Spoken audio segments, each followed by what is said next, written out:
حضور اقدس صلی اللہ علیہ وسلم کا ارشاد ہے حق تعالی شانو حج بدلہ میں ایک حج کا وجہ سے 3 آدمیوں کو جنت میں داخل فرماتے، ایک مرد جس کے طرف سے حج بدلہ کیا جا رہا ہے، دوسرا حج کرنے والا، تیسرا وہ شخص وارث وغیرہ جو اب حج کرا رہا ہے، یعنی حج بدلہ کے لیے روپیہ دے رہا ہے۔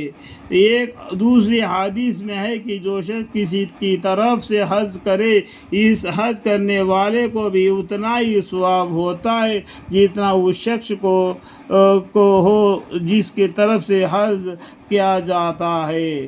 ابن مؤمن موفق کہتے ہیں کہ میں نے حضور اقدس صلی اللہ علیہ وسلم کی طرف سے متعدد حج کے ایک مرتبہ خواب میں حضور اقدس صلی اللہ علیہ وسلم کی زیارت ہوئی۔ حضور اقدس صلی اللہ علیہ وسلم نے فرمایا کہ ابن الموفق تو نے میری طرف سے حج کیے؟ میں نے عرض کیا کہ جی۔ حضور اقدس صلی اللہ علیہ وسلم کے حضور نے فرمایا کہ تو نے میری طرف سے لبیک کہا؟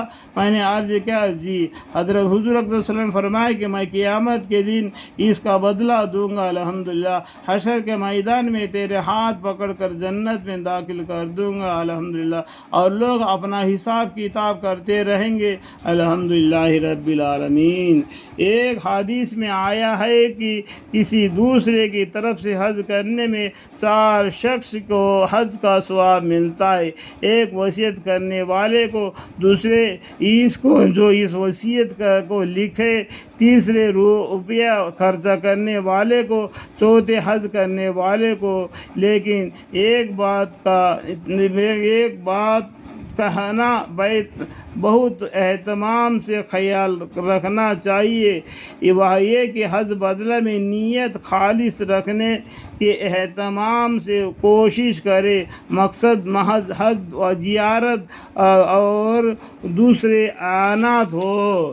اس حج کے وجہ سے کوئی دنیائی منافعت مقصود نہ ہو۔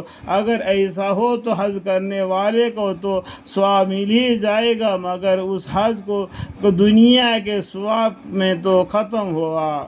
دنیا نے حج کے لیے جائے اور دنیا کمانے کے چکر میں، اس حج کی وجہ سے کوئی دنیائی منافعت مقصود نہ ہو۔ اگر ایسا ہو تو حج کرنے والے کا تو ثواب مل ہی جائے گا، مگر اس حج کرنے والے کا ثواب تو ختم ہوا۔ امام غزالی رحمۃ اللہ علیہ نے لکھا ہے کہ جو شخص عزت کے ساتھ حج بدلہ کرتا ہے وہ دین کے اعمال سے دنیا کما رہا ہے، یعنی دین کے اعمال سے دنیا کما رہا ہے۔ اس لیے بہتر ہے کہ اس کو مستقل مشغل اور تجارت نہ بنائے کہ اللہ جل شانہ دین کے تحفے دنیا تو عطا فرما دیتے ہیں، لیکن دنیا کا بدلہ دین عطا نہیں فرماتے، یعنی اس کے غرض تو دنیا کا ابتداءً جمع کرنا ہو اور اس کو ثواب مل جائے، یہ نہیں ہوتا۔ اللہم اغفر لی، اللہم اغفر لی، اللہم اغفر لی۔